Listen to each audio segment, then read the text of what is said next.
Today we have with us a distinguished personality, Mr. Atul Rane. The enigma called BrahMos missile is that it is actually right now the only supersonic cruise missile in the world. It took time for BrahMos to be fully accepted as a weapon. We had to learn quite a few metallurgical secrets, methods from the Russians. Range is one aspect.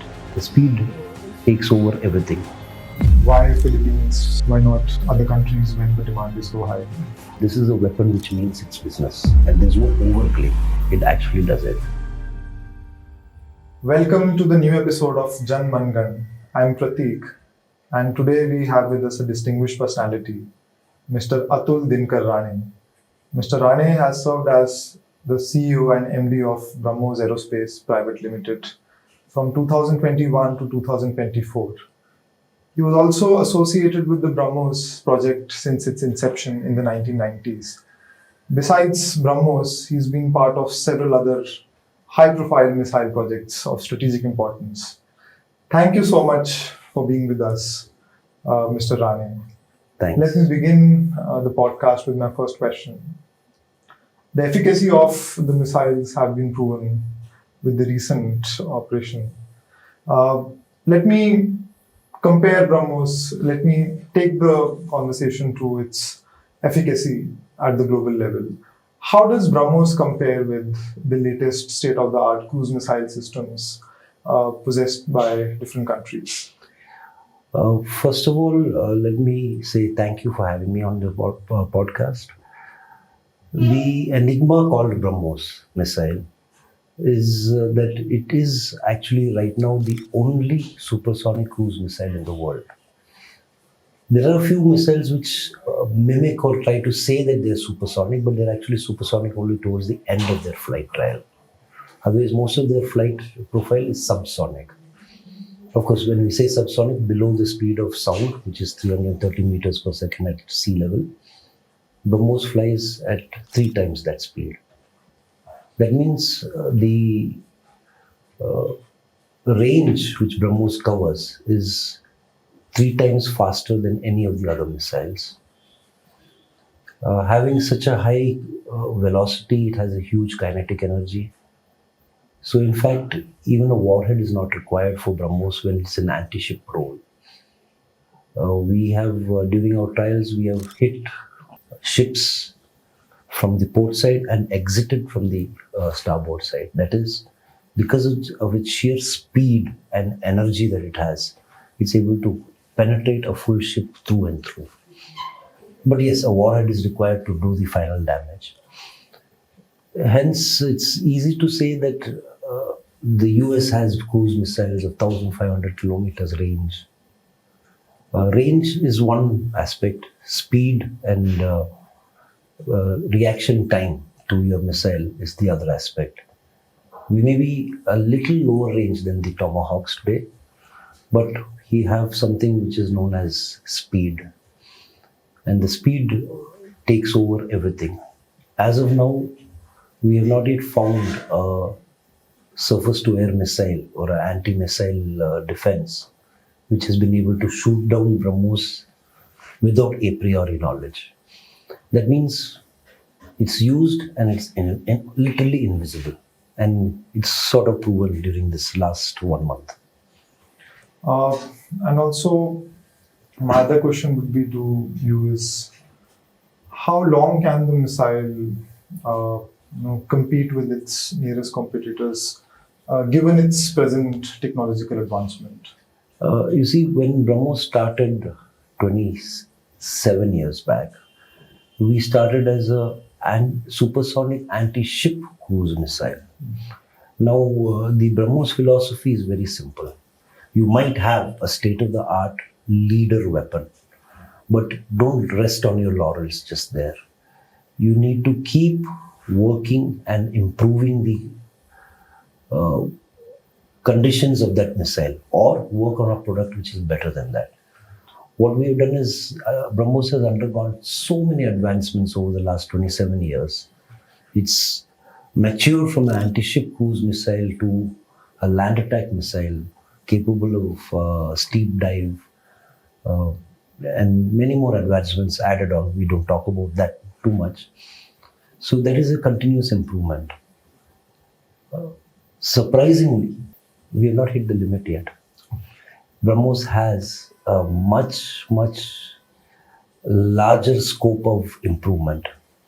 There are many advancements and variants which can be created out of the current missile. And if we work on them, then I think we will still be untouchable. People talk about the hypersonic missiles. They're still a myth. It's still in its childhood. It may take at least another 10 to 15 years to reach there. BrahMos will also be hypersonic one day. So we're ahead of the competition right now, and we aim to stay ahead of the competition. Let's hope that this joint venture and India in particular will have this weapon as its mainstay forever. Also, BrahMos completed 25 years when you were the CEO. A lot of bulk orders were also placed by the armed forces. What has been the feedback from the industry and the armed forces regarding the BrahMos missile system? You see, it's taken quite a bit of time to get the BrahMos doctrine into the armed forces. Yes, they did buy, the Navy, Army and Air Force did buy the BrahMos. But after they started doing their own trials, the user trials and the various trials, it started becoming very clear that this is a weapon which means its business.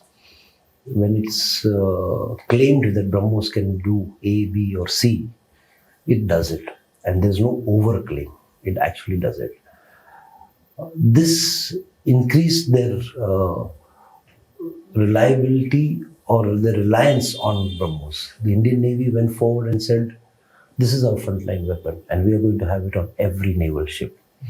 Today it's deployed on quite a few ships, and they have already talked about replacing all their anti-ship missiles, which are of Soviet or Russian origin, with BrahMos. This shows that they have confidence in BrahMos, and of course, what happened exactly a month back shows that the armed forces now have more confidence in all indigenous technologies. In other words, maybe BrahMos helped. Maybe BrahMos is part of the whole thing, but the confidence on indigenous technologies has come, and that's a wonderful thing. Also, the first export deal was executed under your tenure. How was it possible, and we would love to know your role in making that deal happen. You see, exports it's a misnomer to say that I have a nice product, a fantastic product, and we can sell it very easily. It's not that easy. We all have heard of the various arms deals or defense deals which take place, and the stories and the corollaries around it, the various good stories and the bad stories. So to keep ourselves insulated from the problematic areas, it's been a very slow process. So the work has happened. It's not that I did the export or it was me instrumental in it. It happened during my watch. But yes, it does take a lot of final, last moment convincing that this weapon is what you're looking for. The cost is right and the time is right. And that sort of fell in place. And yes, the Philippines Department of Defense gathered their confidence, placed the order. We also had the wherewithal to take it up. And right now, BrahMos Aerospace and India is in the process of executing that order. But don't forget, this has opened the door.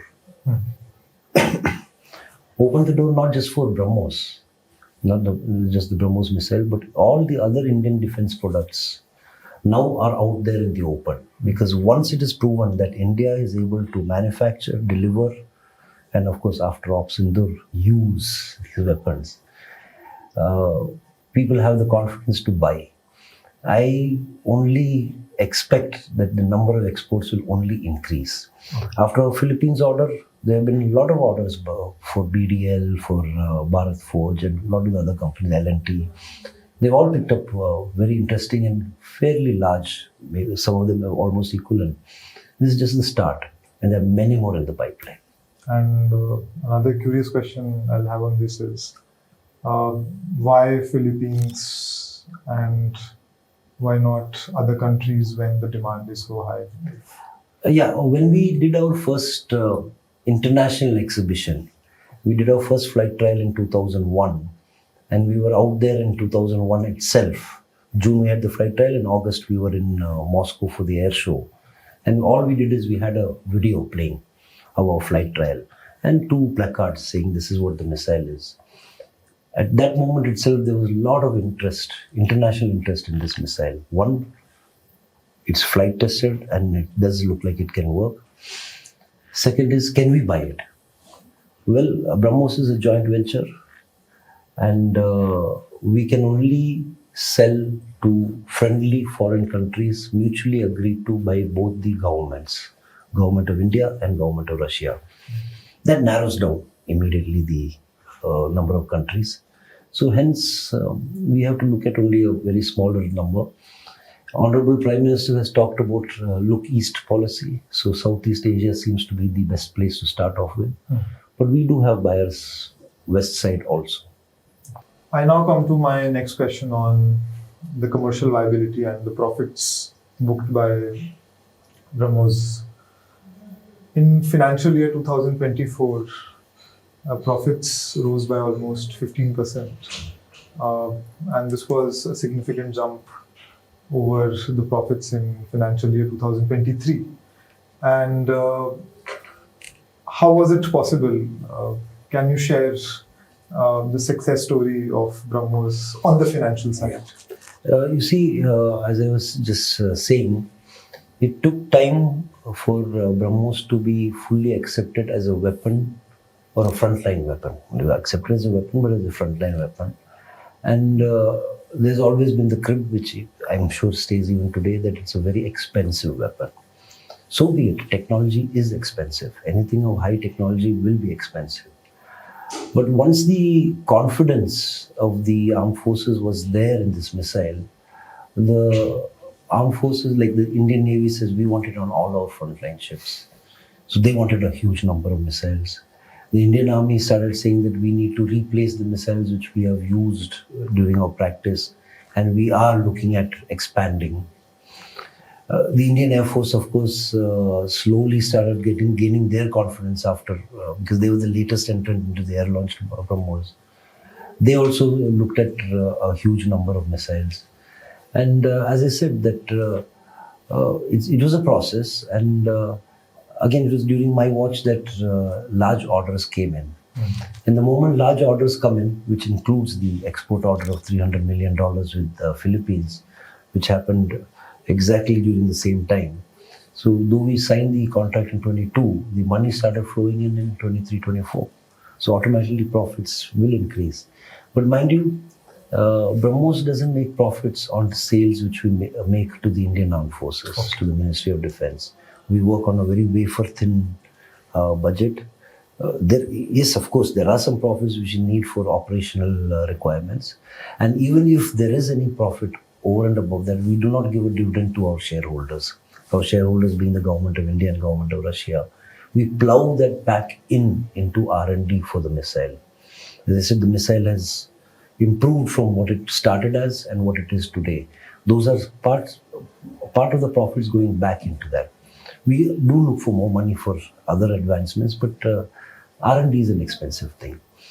Why was it during exactly that year, or why did it happen? Hard work by our marketing team, hard work by the production team, making sure that everything is produced on time, and getting the type of orders that we got. The Indian Navy, of course, led the way, though we say that the Philippines order was the largest. But among the Indian Armed Forces, the Navy led the way by saying that we are going to stock up for the next 6 years. And they gave us a huge order exactly at that time. And the moment you get a huge order, your profits will go up a bit. And for our audience, can you tell us, through some examples, how has it contributed to the learning curve for the defense industry? Oh, yes. You see, when you talk about technologically advanced missile like BrahMos, uh, we had to learn quite a few metallurgical secrets, I'll use the word, methods from the Russians. We had to actually learn the methods of how they go about producing things. Over the years, as youngsters, we all grew up looking at the Western standards of quality assurance and quality control. The Russians have their own style. Now, BrahMos has very quickly absorbed both these sides, Western style and Russian style, and created literally our own type of quality management. This is a big plus. And the offshoot is that many of the things which we developed under BrahMos or through BrahMos have gone into other missile systems of DRDO. Don't forget that DRDO is a 50% partner of BrahMos. We did learn a lot in terms of various things. As I said, metallurgy, composites, aerodynamics, control, guidance. It was not that they were teaching us. Both of us learned together. When BrahMos started, or before BrahMos started, it was like a buyer-seller relationship between India and any person we were buying from. But when BrahMos started, it was a relationship between equals. The scientists and R&D personnel of Russia trusted and actually thought, and we did grow up to that all of us Indian scientists are equal to them. In fact, there are many places where they learned a lot from us. We kept saying that we do our testing like this and this is faster and it is as reliable testing. We don't need to spend so much of time on testing this particular part. And they would say, okay, let's see. If something happens, then we will have to go back to a much more rigorous testing. So it's been learning from both sides. Yes, what happened is that since we were on a very quick fire, massive, short timeline, how to squeeze timelines and how to get the product out in time. This was one big learning which all of us have learned. And it's a model which we all have to put into all other spheres of not just missile research, but all areas of research, be it even in the civilian areas. I come to my last question. You have been associated with the BrahMos project since its inception, and you've had the opportunity to work with Dr. Kalam and Dr. Pillai. How was the experience, and do you have some reflections you would love to share with our audience? It's it's an honor to work with people who had lots of experience. As a youngster, raw out of engineering college, when you join an organization like DRDO, at that time, no one knew who is Dr. Kalam. He was known as the person who did the SLV, but as a DRDO person, DRDO was just growing, as a missile area. Dr. Pillai was also there as part of the SLV program and brought into DRDO. They're sort of architects, though DRDO is much older, but they are sort of architects of the missile program within DRDO. There was a lot to learn.